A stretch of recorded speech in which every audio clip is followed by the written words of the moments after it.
Você que pode nessa tarde, abra comigo em 2 Coríntios. Deus abençoe você que esteve aqui ontem, você que está hoje. Quem tem sede, vai em busca de águas.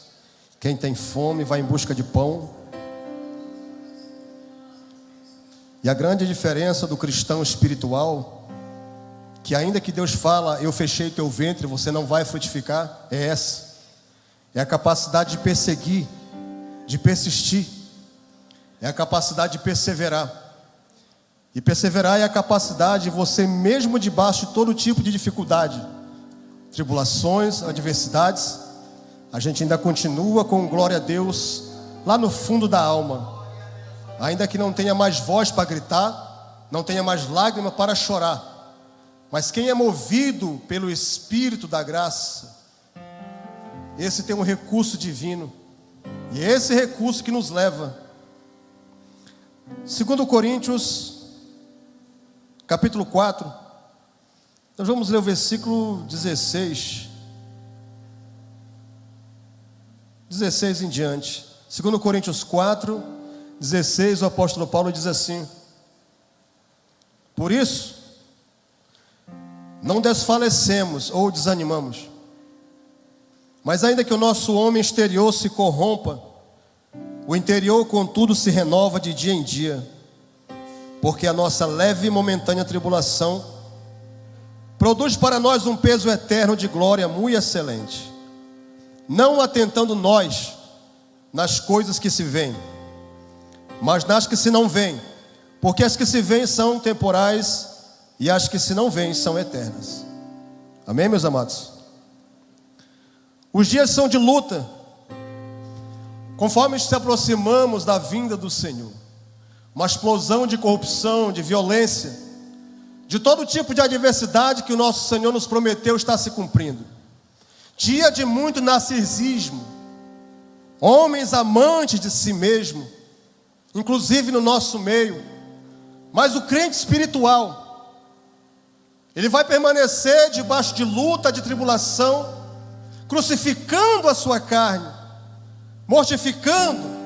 O Brasil hoje vive um evangelho totalmente misturado com outras coisas. Aos poucos atraímos a ira de Deus sobre o país, mas existem os remanescentes, homens e mulheres que entendem aquilo que Charles Spurgeon dizia: a palavra, a oração e a dor nos colocam diante, nos atrai a presença de Deus sobre a nossa vida.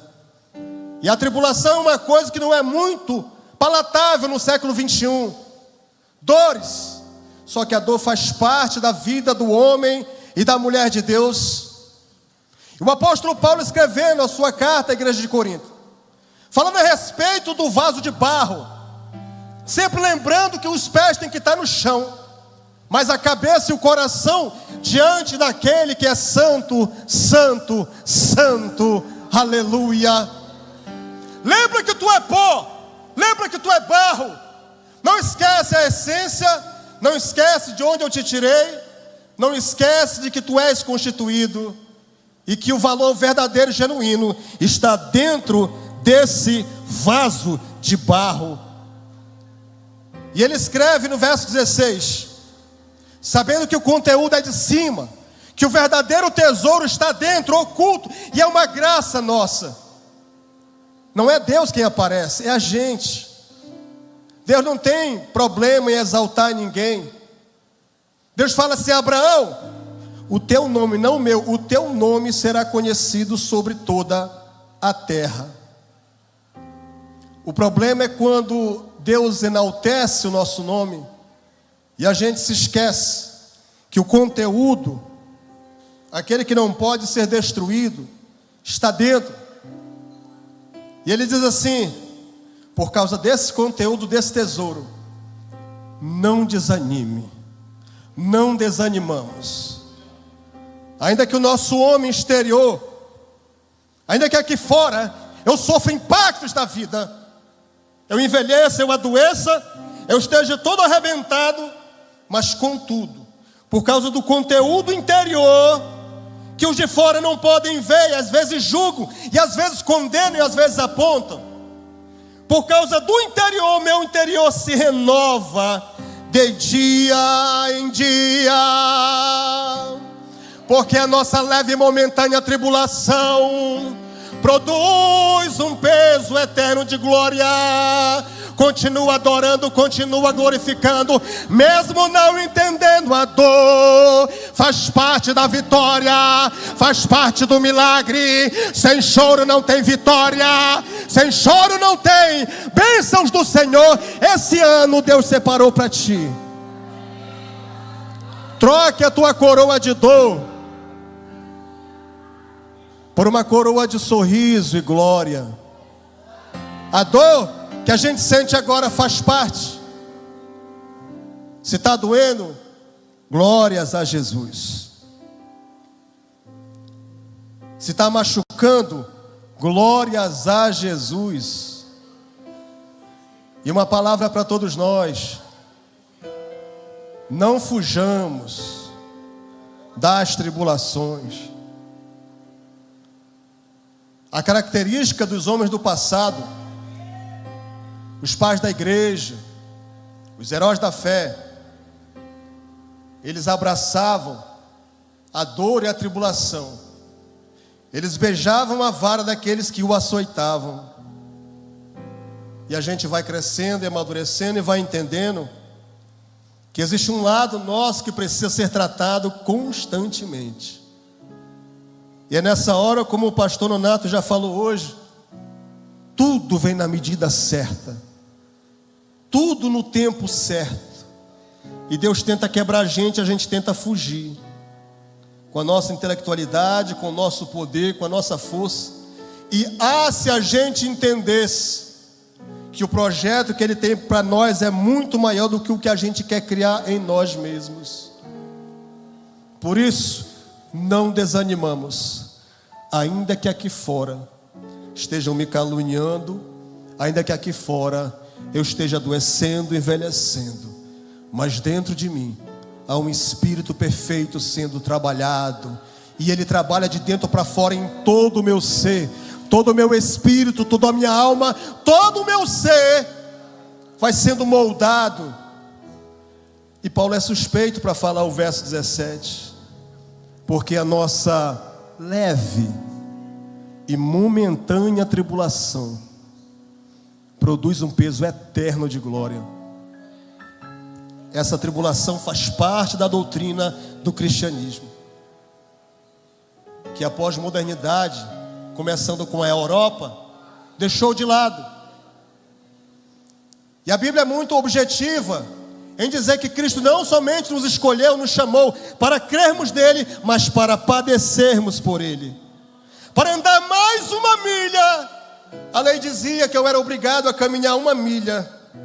Quando um romano queria humilhar um judeu, ele falava: vem cá, ô judeuzinho, meu cavalo está cansado, carrega esse fardo das costas do meu cavalo 1 milha, porque assim a lei decreta. Aí Cristo entra em cena: não é uma. Se te pediram para caminhar 1 milha, vai com ele 2. Tá bom, judeuzinho, não, ainda não chegou, ainda dá para levar mais 1 milha. Ou seja, faz com excelência, faz com zelo, não murmurando.